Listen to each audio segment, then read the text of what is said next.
Zinc Media.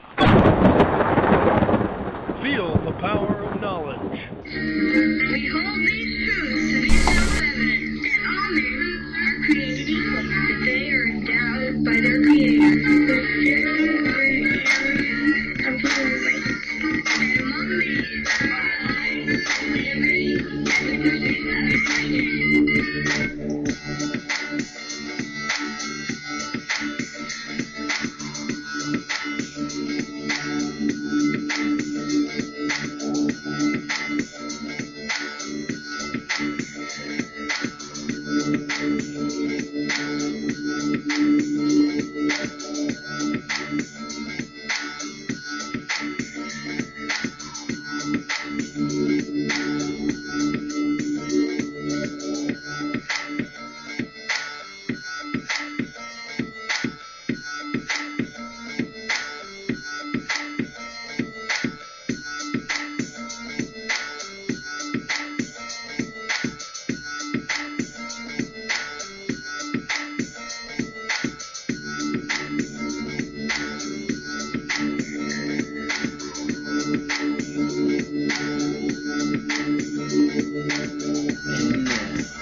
Good evening, my fellow Americans. It is I, your lovable host, Elrod, coming to you live from my bunkerized home studio somewhere within the great granite state of New Hampshire. Yes, indeed, the state motto is still live free or die. It is not big government or bust. You are tuning in live to a special pre-election 2012 edition of the Rod Eccles Show. This evening, you are going to want to make sure that everybody that you know, whether they like Obama, hate Obama, or indifferent about Obama, you're just going to want to make sure that all of them gets to hear this show before they vote tomorrow. And the reason is because I'm going to share with you absolute total fact. Now, just to be frank, I prepared nothing this evening. I mean, I normally have all kinds of links and everything like that, but when you go to my website after the show is done tonight, all you're going to see is stuff about Obama. Because I prepared for nothing else, because it's that important. Now, before we get started, I got to say that I know some people, they emailed me and they were wondering, well, what do I think about this Redskin rule? And my only response to it is, I like it. Now, for those of you who don't know what the Redskin rule is, let me explain it to you. You know, when I do that, I have Latin American friends. None of them none of them have even hinted that they don't like when I do that. Like, most of them find it funny. So I'm not, well, you know, we all have something about our culture and our background that can be construed as funny.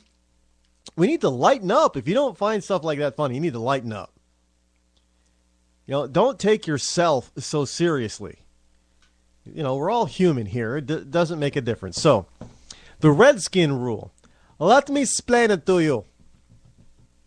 The Redskin rule is a trend involving the National Football League games and the United States presidential election, specifically one team. Specifically, the Washington Redskins. Now, there have been some 18 elections since the Washington Redskins moved from Boston, Massachusetts to Washington, D.C. in 1937. So that means the first national election, presidential election, was in 1940.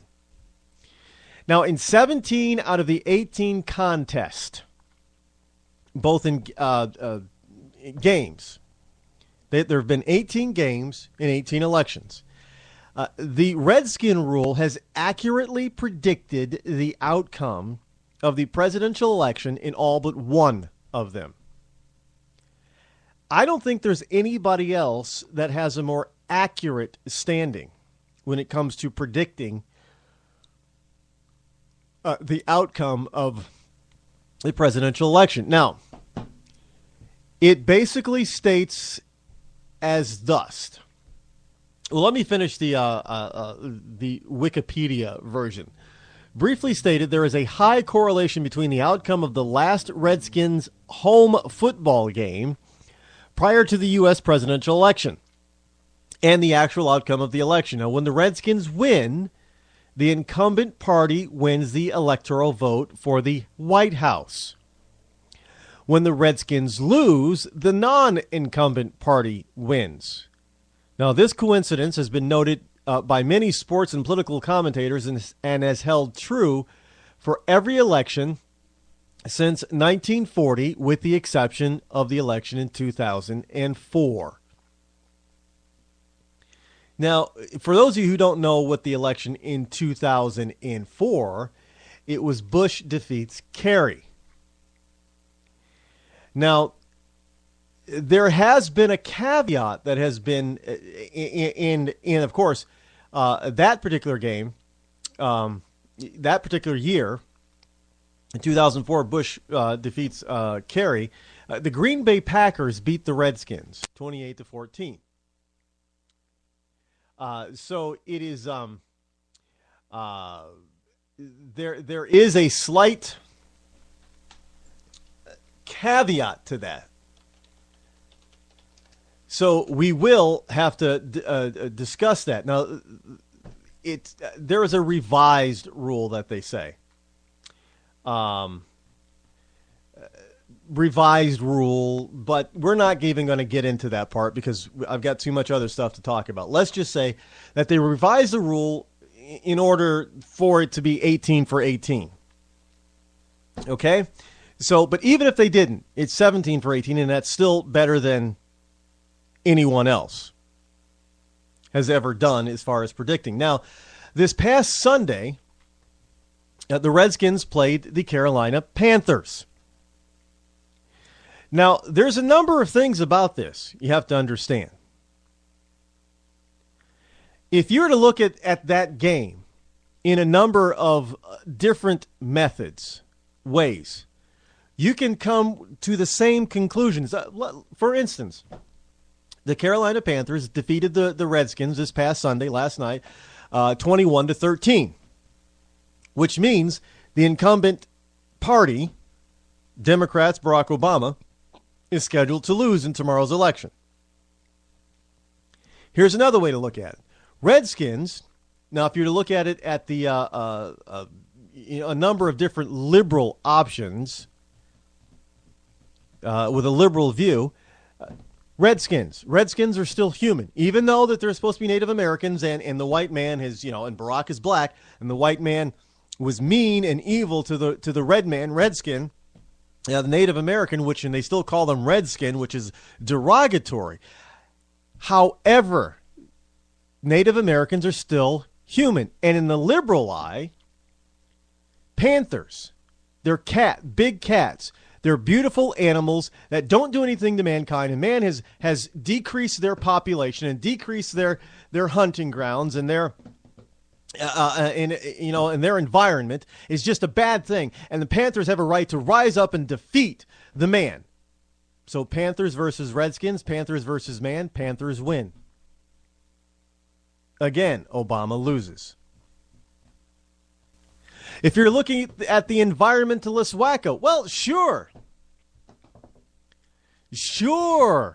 Native Americans were definitely more environmentally sound. But they were still human. Native Americans were still human. They were fighting. They were killing animals. Oh, yeah, Native Americans, they were not vegetarians. Oh, they were killing animals. The poor buffalo and the deer and the elk. Just minding their own business, and wham, boom, one day they get shot with an arrow. And there's somebody's clothing and housing and food and shoes and toys and decorations and all kinds of other things. So again, Panthers, that's what they're here. They're the ones that are supposed to take care of the overpopulation, not man. Man is smarter than that. So again, to an environmentalist standpoint, Panthers win. To a global warming crowd, again, even though Native Americans are human, they lived within the means of the land, they still did create fire. They had to burn wood and brush and other items that released CO2 into the atmosphere. So Native Americans did, in a small way, contribute to global warming, but Panthers do not. So again, you got Panthers winning and Obama losing. But that is the Redskin rule. And this has been true since the Redskins moved to Washington in 1937. Since then, there have been 8 presidential elections. In 17 of those, the following rule applied. If the Redskins win their last home game before the election, the party that won the previous election wins the next election. And if the Redskins lose, the challenging party's candidate wins. Now, the Redskins rule was first noticed by Steve Hirt, Hirdt, executive vice president of the Elias Sports Bureau in 2000. As a matter of Washington folklore, it was already established by the time of the 92 election. So there you have it. Now on to Mr. Obama. I know that there are probably quite a few people out there that are, if you're still undecided, this should help you decide. And the reason for this show is plain and simple because we have a lot of people out there who want to try to say that this whole nonsense of voting against Obama is simply because you're racist if you do. Now, this is the same argument that we got 4 years ago. Well, why people should have voted, the Democrats should have voted for Obama over Hillary and then Obama over John McCain. It's nonsensical. It's farcical. And there are a lot of Obama voters out there that have voters' remorse. They got swept up into this notion. Oh yeah, they're going to be part of history in voting for the first black president, the first African-American president. Now, first of all, let me explain something to you. Barack Obama is not an African-American, not as we define the term. And you won't find many blacks who will disagree with this. Now, he is half African and half American. But he is not, half white. But he is not African American. And by that, when we determine that somebody is African / American, we mean that they are of African heritage, but they have roots here in this country for their black side. And many blacks in this country are not 100% African. We know this too. This is an indisputable fact. In fact, there was a PBS show that looks into the heritage of famous black people today. Whether they be a sports star or a writer or an actor or a singer. They've done a number of them. They've taken DNA tests.